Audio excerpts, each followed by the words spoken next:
Welcome to the Pencil Bob channel. I hope you enjoy my stories. Please like and subscribe, and hit that notification icon so you never miss out. Now on with the stories. Alright, so here's the deal. I'm finally getting the heck out of this crazy HOA-controlled complex, and let me tell you, it's been a long time coming. You know those people who get all power hungry when they're put in charge of something? Yeah, that's our HOA board in a nutshell. But I've got a little surprise for them on my way out. See, a few years back I had this whole ordeal with them about installing a railing in our common stairwell. Now, you might be thinking, what's the big deal about a railing? Well, it is about safety. We're on the second floor, right? And this staircase, I swear it was designed by someone who hates kids and old people. It was like an accident waiting to happen every time my kids ran up or down those stairs. I mean, I'm not usually the paranoid type, but this was giving me legit anxiety. So I go to the management company, you know, the ones who basically just nod and smile while the HOA board pulls their strings, and I'm like, hey, we need a railing here. It's a safety issue. And you want to know what they said? They started going on and on about liability concerns and blah blah blah. I swear sometimes I think these people get paid by the word or something. Anyway, I wasn't about to take that lying down. Nope, I put on my detective hat and went full-on internet sleuth mode. I'm talking hours and hours of Googling, reading through boring legal stuff, the whole 9 yards. And then bam, I hit the jackpot.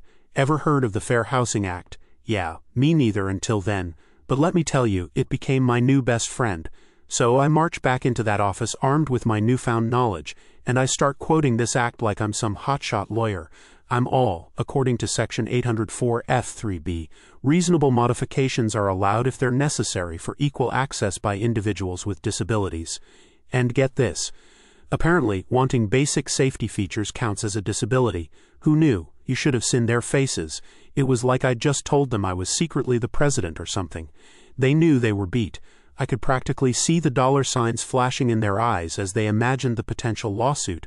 Suddenly, they're falling all over themselves to agree to install the railing. But of course, they couldn't just do it without throwing in a little jab. They made sure to tell me, all smug-like, that we'd have to pay to remove it when we moved out. Ha, little did they know I had another ace up my sleeve. See, there's this other part of the Fair Housing Act, Section 804 F3C, that says tenants aren't responsible for restoring modifications if they don't affect future tenants' use or enjoyment of the unit. Boom, take that HOA. So here we are, years later, and I'm finally packing up to leave this overpriced nightmare behind. And you know what? I haven't lifted a finger to remove that railing. Not gonna spend a single penny on it either. Let them try to make me. Oh, and here's the kicker. Remember that $150 move-out fee they snuck into our lease agreement? You know, the one that's supposedly for minor repairs or cleaning services after we leave? Well, guess what that's going to cover now? Yep, any costs associated with removing that railing. It's like poetry, I tell ya. But wait, there's more. As I've been packing up our stuff, my mind's been going a mile a minute, thinking of all the ways I can stick it to these bureaucratic busybodies one last time. I mean, why stop at the railing, right? First off, have you ever actually sat down and read through your entire lease agreement? It's like trying to understand what your cat's thinking. But let me tell you, it's worth it. There's all sorts of little loopholes and weird clauses in there that you can use to your advantage. For example, I found out that our lease says we have to leave the place in broom clean condition.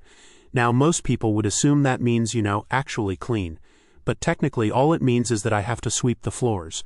So guess what? That's exactly what I'm going to do. Nothing more, nothing less. Let them deal with the rest. Oh, and get this. There's a clause in there about reasonable wear and tear. Now, that's pretty vague, right? I mean, what's reasonable to me might not be reasonable to them. So I'm thinking maybe I'll leave a few, let's call them artistic marks on the walls. Nothing too crazy, just enough to make them scratch their heads. And don't even get me started on the whole no alterations thing. They were so adamant about that when we moved in. But you know what? I'm thinking of leaving a little surprise for the next tenants. Maybe a nice mural in the closet or something. Hey, it's not an alteration if it's an improvement, right? Now I know what you're thinking. Isn't this all a bit petty? And yeah, maybe it is, but you gotta understand, living under this HOA has been like living under a microscope.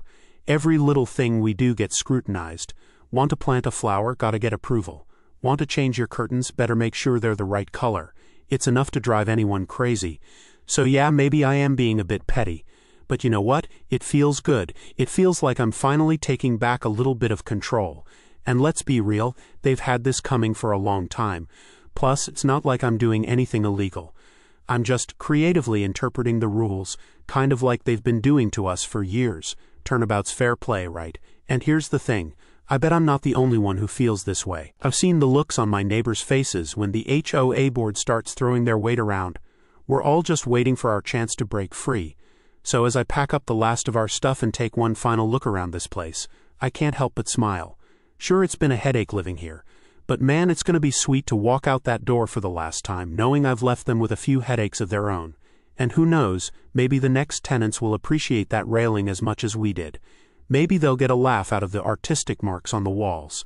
And maybe, just maybe, they'll be inspired to stand up to the HOA themselves.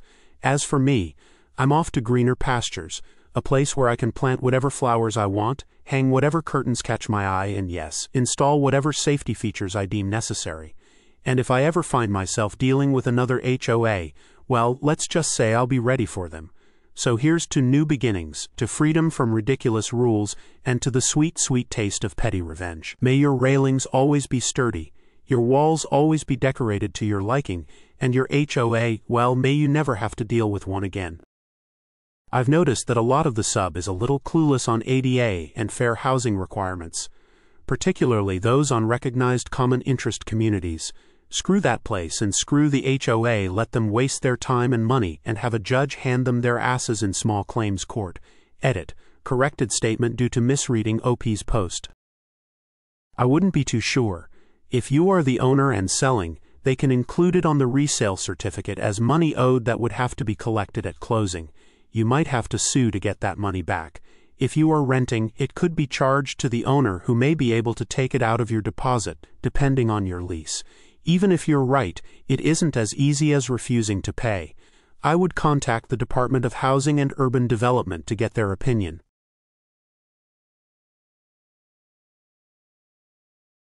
Taking the HOA to court was a surreal experience. My property isn't part of the HOA, yet they decided to take matters into their own hands and vandalize my lumber and firewood business. I live on 3 acres of land behind my house, which I use for my work.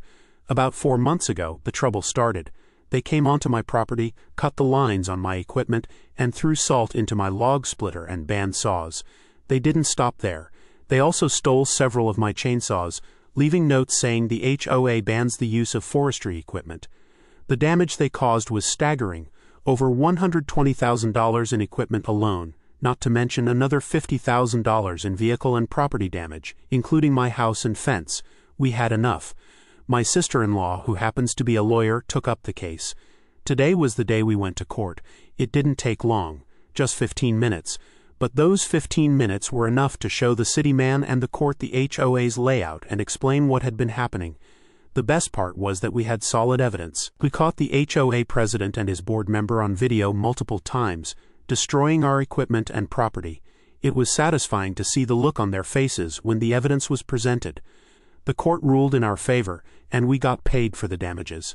As we were leaving, my lawyer turned to me and said, "Now about those criminal charges, see you next week." It felt like a weight had been lifted off my shoulders. The HOA had been terrorizing us for months, and now justice was finally being served. Living on the edge of HOA territory has always been a bit of a balancing act. My neighbors have been trying to form a new HOA and get everyone to sign up. But after what I've been through, there's no way I'm joining. I told them, nope, I'm good. I can't understand how the city would allow them to form another HOA after all the trouble the first one caused. As I drove home, I thought about the last few months. It all started on a quiet morning. I woke up to find my log splitter and band saws filled with salt. At first, I didn't know what to make of it. It seemed so random, so malicious. But then I found the note from the HOA, and everything started to make sense. They wanted me to stop using my forestry equipment. They thought they could bully me into submission, but I wasn't going to let them. I work hard for what I have, and I'm not about to let some overzealous HOA tell me how to run my business. I installed security cameras around my property, hoping to catch them in the act. It didn't take long. Within a week, I had footage of the HOA president and his lackey sneaking onto my property at night, cutting lines and sabotaging my equipment. I took the footage to the police, but they said it was a civil matter. That's when I called my sister-in-law. She was furious when she saw the damage and the footage. "We'll take them to court," she said. And that's exactly what we did. Preparing for the court case was exhausting. We had to document all the damage, gather evidence, and prepare our arguments. But it was worth it. When the day finally came, I was nervous but determined. The court was a small room, not at all like what you see on TV. The judge was a stern-looking woman who didn't waste any time. My sister-in-law laid out our case methodically, showing the judge the footage and the damage reports. The HOA president tried to argue that they were just enforcing the rules, but the judge wasn't having any of it. "Your HOA doesn't have jurisdiction over this property," she said. "You had no right to do what you did." The ruling was swift and decisive. The HOA was ordered to pay for all the damages, and there would be criminal charges to follow. As we left the courtroom, I felt a sense of triumph. We had stood up to the bullies and won. Back at home, I got to work repairing the damage. It was hard, physical labor, but it felt good to be doing something constructive. I replaced the lines on my equipment, cleaned out the salt, and bought new chainsaws to replace the ones that were stolen. My neighbors watched curiously, some of them coming over to offer support, others keeping their distance. One evening, as I was working on my fence, one of my neighbors, John, came over. He had been one of the ones pushing for the new HOA. "I heard about what happened," he said. "That was rough." "Yeah," I replied, not looking up from my work. "I guess you won't be joining the new HOA, huh?" he said with a nervous chuckle. I stopped what I was doing and looked at him. "John, after what I've been through, there's no way I'm signing up for another HOA. I can't believe the city would let them do that." He nodded slowly. "I get it. I just thought maybe things would be different this time." "Maybe," I said, "but I'm not willing to take that chance." John left, and I went back to my work. I couldn't shake the feeling that this wasn't over. The HOA might have lost in court, but I knew they wouldn't give up that easily. They were like a pack of wolves, always looking for the next opportunity to pounce. Over the next few weeks, I kept a close eye on my property. I installed more cameras, reinforced my fences, and made sure all my equipment was secure. I wasn't going to let them catch me off guard again.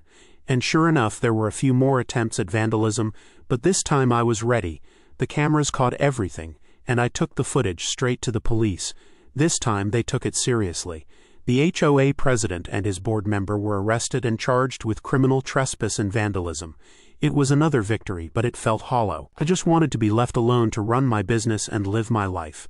In the months that followed, things slowly returned to normal. The new HOA never got off the ground, and the old one was too busy dealing with the fallout from the court case to bother me anymore. My business started to pick up again, and I found a sense of peace that had been missing for a long time. Looking back, I realized that the whole ordeal had made me stronger. I learned to stand up for myself and not let anyone push me around. I also learned the value of having people in your corner. My sister-in-law was a fierce advocate, and I couldn't have done it without her. Life on my 3 acres is good again. The smell of fresh-cut wood fills the air, and the sound of my chainsaws is a comforting hum in the background. I've rebuilt what was destroyed, and in many ways I'm stronger than ever. The HOA might have tried to break me, but in the end, they only made me more determined to protect what I've worked so hard to build. So here's to standing up for yourself, to fighting back against bullies, and to the sweet taste of victory. Screw the HOA and their fascist bullshit. This is my land, my business, and my life, and I'm not letting anyone take that away from me. You should run it by your lawyer to see if you can put up a big sign saying, "Dear HOA members, thank you for covering my $175,000 of damages. It was your money that ended up covering the damage done by your president. Thanks." It sounds like OP sued the HOA, not the individuals, because of course you would. HOAs have a lot more money than members do individually most of the time, and the acts were committed under the guise of OP being in violation of some CC&R. The HOA probably won't sue them for compensation since they are the board. Make sure that the assistant DA or whoever is handling the criminal case knows that you are not interested in seeing these a-holes get probation. They need to do some time, if only 30 to 60 days. We don't give a F who they know and how high their income is. Jail time, a stiff fine, and a written apology admitting guilt.